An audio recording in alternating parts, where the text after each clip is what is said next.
అదే RTV app వార్తల్ని క్షణాల్లో చదివే అవకాశం ఉంటుంది. ఒక న్యూస్ పేపర్, ఒక టెలివిజన్ ఛానల్ మీ చేతుల్లో ఎప్పుడూ ఉంటాయి. ఎంతో సంచలనంగా మారినటువంటి ఈ కేసులో ప్రధానంగా కుటుంబ సభ్యులు కూడా ఈ విషయం మీద అయితే కూడా వాళ్ళ చాలా ఆవేదన వ్యక్తం చేస్తున్న పరిస్థితి ప్రధానంగా ఉంది. ముఖ్యంగా చూసుకుంటే కుటుంబ సభ్యులు వాళ్ళ అన్నయ్య సుబ్బరాజుతో పాటు తల్లి సావిత్రి కావచ్చు, వీళ్ళంతా కూడా గత కొన్నాళ్ళ నుంచి కూడా పోరాటాలే చేస్తున్నారు. తనకి బెయిల్ రావాలంటూ తనంతా కూడా ఆందోళన చేసిన విషయం రాష్ట్ర వ్యాప్తంగా కూడా సంచలనంగా మారిన పరిస్థితి. ప్రస్తుతం సుబ్బరాజు గారు ఉన్నారు, ఏం జరిగింది మరి విషయాలు తెలుసుకుని పరిచయం. సో చెప్పండి, ఎట్టగలకు మీ తమ్ముడికి బెయిల్ రావడం జరిగింది, ఎలా ఉందండి?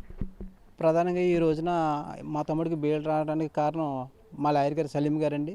అలాగే సమతా సైనిక దళ్ ఎస్ఎస్డి ప్రధాన కార్యదర్శి సురేంద్రబాబు గారి ఆధ్వర్యంలో సభ్యులు మరియు మైనార్టీ హక్కుల పోరాట సమితి సూబ్లీ గారు, అలాగే ప్రతిపక్ష పార్టీలు తెలుగుదేశం, సిపిఎం, మొత్తం జనసేన పార్టీలు, అలాగే ప్రజా సంఘాలు, ప్రజలు అందరి సహాయంతో మాకు చాలా అద్భుతమైన మనోడు బెయిల్ రావడానికి కారణం ఈ ప్రజలు, మన రాష్ట్ర ప్రజా సంఘాలు, ప్రజలు వీళ్ళంతా కలిసి కారణం మా ఓడికి బెయిల్ రావడానికి వీళ్ళందరికీ కూడా మేము మనస్ఫూర్తిగా కృతజ్ఞతలు తెలియజేస్తున్నానండి. అలాగే ఈ కేసు మనకు క్లోజ్ అయ్యే వరకు కూడా మమ్మల్ని విడిచిపెట్టకుండా మాకు సాయం చేయాలని కూడా మనస్ఫూర్తిగా కోరుకున్నాను. ఈ రోజున మా తమ్ముడు బెయిల్ మీద రావడం మాకు సంతోషంగానే ఉంది. అంటే మనకి ప్రధానంగా జైల్లో ఎన్నో అనుమానాలు ఉన్నాయి మీకు. ఆ అనుమానాలన్నీ కూడా మీ తమ్ముడితో మాట్లాడితే ఏ విధంగా చెప్పడం జరిగింది? అదే నా జీవితం పాడు చేసేసారు అన్నయ్య అని చెప్పాడండి. నా జీవితం వృధా అయిపోయింది అంతాను అని చెప్పడం జరిగింది. అంటే చదువు విషయంలో కావచ్చు, అక్కడ అన్న కేర్ విషయంలో కావచ్చు, ఏ విధంగా ఉండేవారు అన్నారు? చదువు విషయంలో అయితే నేను జైలు సిబ్బంది బాగా సహకరించారని చదువుకోమని చెప్పారు నాకు. ఆ చదువు విషయంలో అయితే నాకు ఏ ప్రాబ్లం లేదు, చదువుకున్నానని చెప్పాడు సార్. అంటే ఇప్పుడు రాష్ట్ర వ్యాప్తంగా కోడిగత్తి శ్రీనివాస్, అంటే జనపల్లి శ్రీనివాస్ కానీ కోడిగత్తి శ్రీనివాస్ అంటే మొత్తం రాష్ట్ర వ్యాప్తంగా వస్తుంది. ఇప్పుడు ప్రధానంగా చూసుకుంటే రాజకీయంగా చర్చ చేసిన నేపథ్యంలో రాజకీయంగా పొలిటికల్గా ఏమన్నా ఇదే వచ్చే అవకాశం ఉంటుందంట? ఇదే వచ్చా అనేది మన రాష్ట్ర ప్రజలు ఉన్నారు కదా సార్, మీరు ఉన్నారు, మీడియా సోదరులు ఉన్నారు, వీళ్ళంతా ఉంటే మాకు భయం ఏముంది సార్?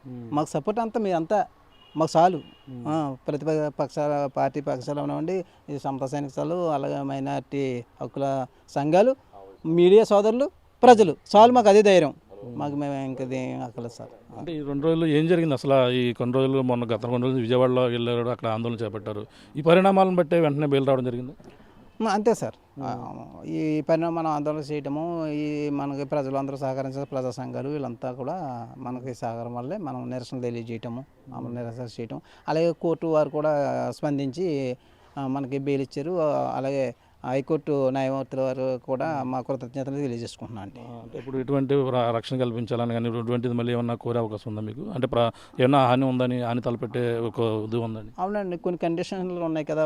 ఆదివారం వచ్చి పోలీస్ స్టేషన్కి అవి కూడా తీసేయాలని, మాకు కూడా మరి రక్షణ కల్పించాలని మేము కోరుకుంటున్నామండి.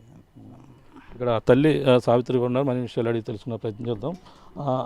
చెప్పమ్మా, ఎలా ఉన్నారు? ఏంటి మీ శ్రీను ఇంటికి వచ్చాడు, ఏ విధంగా మాట్లాడారు, అసలు మీ ఫీలింగ్ ఎలా? బాగానే ఉన్నామండి. బెయిల్ ఇచ్చారండి. నా కొడుకు రావడం చాలా సంతోషం అండి.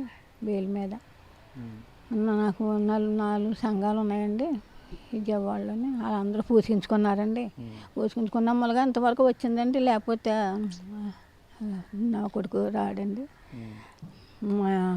మా శైలమ్మ గారు కూడా ఉన్నారండి, పీటర్ గారు, ఆయన కూడా చేశారండి. మాకు చాలా చేశారండి. 4 సంఘాలు ఉన్నారండి నాకు. నా బిడ్డలో నా బిడ్డ మాట్లాడావా? సీన్తో మాట్లాడావా? ఏమన్నాడు? ఏమని మాట్లాడావు? ఏం మాట్లాడానండి, మాట్లాడామండి. బాగానే ఉన్నానండి. అప్పుడు ఎలా ఉన్నారు, ఇప్పుడు సీన్ ఎలా ఉన్నారు? తేడా డిఫరెంట్ ఏమైనా కనపడదు? మరి పాడైపోరు కదండి. అప్పుడు మీద బాగానే నిరాహార దీక్ష చేశారు కదండి, అప్పటి నుంచి బాగానే డీల్ అయిపోయారండి. ఇప్పుడు అయినా మా మీద దయించి ముఖ్యమంత్రి గారు నా బిడ్డని కేసు లేకుండా చేస్తారని ఏడుకున్నాను.